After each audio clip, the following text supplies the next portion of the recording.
नमस्कार। आप देख रहे हैं आपके साथ मेरी बात और मैं प्रिय रंजन भारती। आप सबका खूब स्वागत है। प्रधानमंत्री नरेंद्र मोदी रोड शो करेंगे पटना में। पटना में ये ऐतिहासिक क्रांतिकारी धरती रही है पटना, और यहाँ भारतीय लोकतंत्र में किसी भी प्रधानमंत्री का ये पहला रोड शो होगा। इस रोड शो का आयोजन जिस समय किया गया है उस समय बहुत तरह की बातें लोकसभा चुनाव के मध्य में उठ रही हैं। राहुल गांधी ने तो यहां तक कह दिया कि मोदी के हाथ से चुनाव निकल चुका है।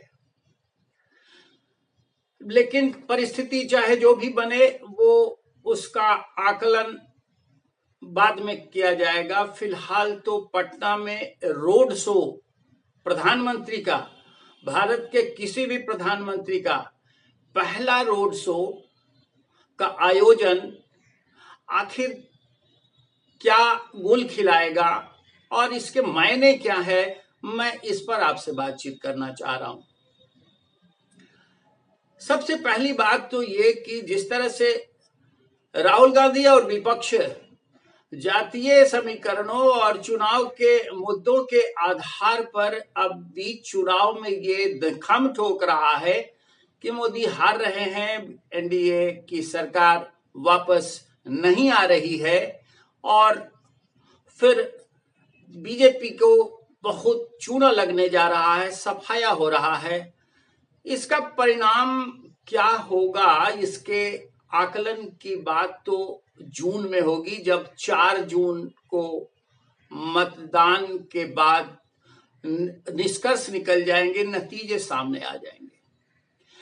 लेकिन ये रोड शो जो हो रहा है, क्या बिहार की राजधानी, जो बिहार क्रांति की धरती है और यहां से क्रांति की आग देश दुनिया में फैलती रही है, यहां का संदेश लोगों को झकझोरता रहा है और आंदोलित करता रहा है, उसके फलाफल बड़े दूरगामी होते रहे हैं।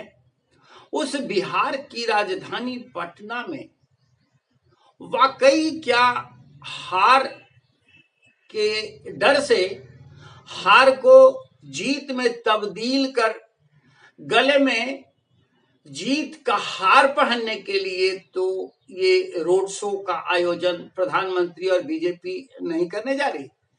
ये सवाल तो उठता है, आशंकाएं तो हैं। अब 400 पार का नारा जिस तरह से भारतीय जनता पार्टी ने दिया और उसके बाद फिर अब वो उसकी बात नहीं हो रही है, विपक्ष लगातार घेरेबंदी कर रहा है और मोदी सरकार को हारता हुआ दिखा रहा है, तो क्या हार की आशंका ने पटना की ऐतिहासिक धरती पर प्रधानमंत्री नरेंद्र मोदी को रोड शो करने के लिए बाध्य तो नहीं कर दिया? रोड शो एक ऐसा आयोजन होता है जिसके बहाने जनता से सीधे कनेक्टिविटी बढ़ती है। जनता सिर्फ अपने नेता की छवि नहीं देखती, बल्कि उसमें बहुत कुछ निहारती है और उससे अपने सरोकार जोड़ लेती है। पटना की धरती, क्रांतिकारी धरती पर जेपी आंदोलन और पहले भी आंदोलनों के दौर में धरने, प्रदर्शन और रोड मार्च तो खूब हुए, नेताओं ने सड़कों पर मार्च भी किया, लेकिन ये इस तरह का रोड शो प्रधानमंत्री का ये पहली बार हो रहा है। तो क्या जीत की हार को गले में डालने की संभावनाओं को मूर्त रूप देने के लिए भारतीय जनता पार्टी और एनडीए ने प्रधानमंत्री को सड़कों पर उतारने की ठानी है? एक सवाल तो ये खड़ा होता है। और दूसरा सवाल ये भी है कि बिहार जैसी धरती में जिस तरह से जातीय समीकरणों और फिर मोदी के वादों और मुद्दों को लेकर के उनकी घेरेबंदी की गई है, चौथे चरण के चुनाव के ठीक पहले रोड शो के आयोजन के साथ साथ ये कहीं कोशिश तो ये नहीं है कि जनता के बीच जो जरा सी भी मोदी के प्रति लगाव और बिहार की जनता के लोगों में आकर्षण कुंद हुआ हो, उसको एक नया तेज दे दे, नई धार दे दें। ये संभव हो सकता है।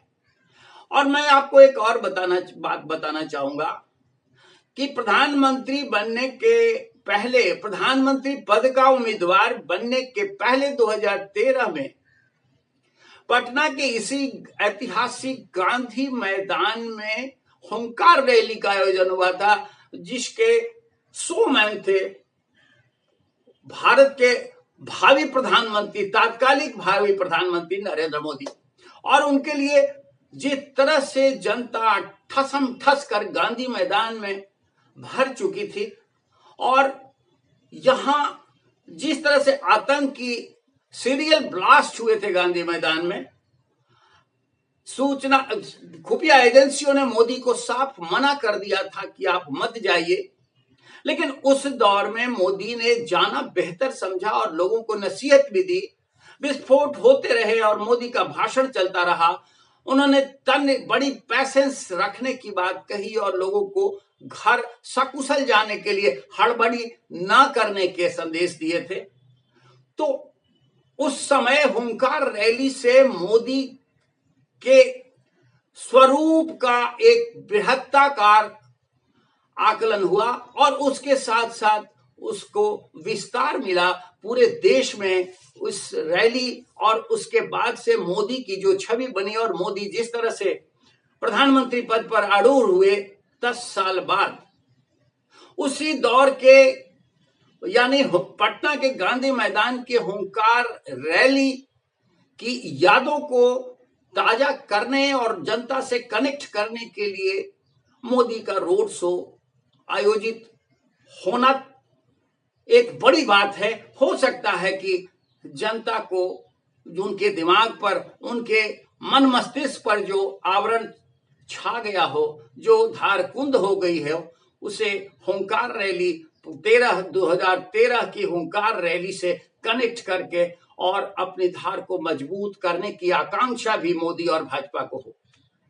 ये लगता तो है कि रोड शो गांधी मैदान और उसके इर्द गिर्द पटना की मुख्य सड़कों पर करने का मतलब वही जाता है कि लोगों में एक तरह का विश्वास जो भ्रम फैल रहा है और जन विश्वास जो कम होता बताया जा रहा है, उस आवरण को हटाने के साथ और उसकी याद ताजा कर दी जाए, ताकि लोगों में आकर्षण और बेसाख्ता बढ़ता रहे और मोदी के प्रति लगाव बढ़े। इसका असर चुनाव पर सकारात्मक ही पड़ेगा। तय मानिए कि अगर ये होता है तो वाकई इसका असर बाकी सारे समीकरणों को ध्वस्त करते हुए और फिर उसी दौर में ले जाने को प्रबल कर देगा जब मोदी का मैजिक काम किया था और मोदी के प्रति लोगों का लगाव स्वतः स्फूर्त ढंग से इस उफान के साथ सामने आया था कि बिहार में विपक्ष का सुपड़ा साफ हो गया था। तो क्या उसी दौर को लाने के जद्दोजहद तो नहीं कर रहे हैं रोड शो के बहाने मोदी और भाजपा के लोग? मुझे ऐसा लगता है कि रोड शो एक उस तरह के सपने को जो दिवा स्वप्न दिखाया जा रहा है उसको धूमिल करने की चेष्टा में किया जाने वाला है। और रोड शो जब चुनाव के बीचों बीच होगा तो इसका अगले दौर के मतदान पर और उसके बाद होने वाले चुनाव पर निश्चित रूप से पड़ना संभव हो सकता है। और ये तब महत्वपूर्ण हो जाता है जब बिहार में यहाँ के सूरमा, यहाँ के विपक्ष के बड़े सूरमा लालू यादव ये कह रहे हैं कि मोदी अब लौटकर नहीं आएंगे, उनकी सरकार वापस जा रही है और वो बुरी तरह हार रहे हैं। चुनाव में इस तरह के कयास तो लगाए जाते हैं और घोषणाएं की जाती है विपक्ष की ओर से। तमाम राजनीतिक दल एक दूसरे को नीचा दिखाने के आदी हो चुके हैं और वो करते भी हैं, लेकिन नतीजा क्या होगा? मुझे ऐसा लगता है कि जातीय समीकरणों की समा तो तब भी बांधी गई थी, पहले के चुनाव में भी उसका असर कितना हो पाया था। और इस तरह से जातीय समीकरणों के साथ साथ मोदी के आकर्षण को नकाब की तरह उतार फेंकने की जो जद्दोजहद की जा रही है उसमें कितनी कामयाबी उन्हें मिल पाएगी। मेरा अपना आकलन ये कहता है कि बहुत दूर तक इसे कामयाबी नहीं मिलने जा रही है और फिर मोदी का मैजिक, मोदी का प्रभाव जनता में और ज्यादा व्यापक होता दिख रहा है।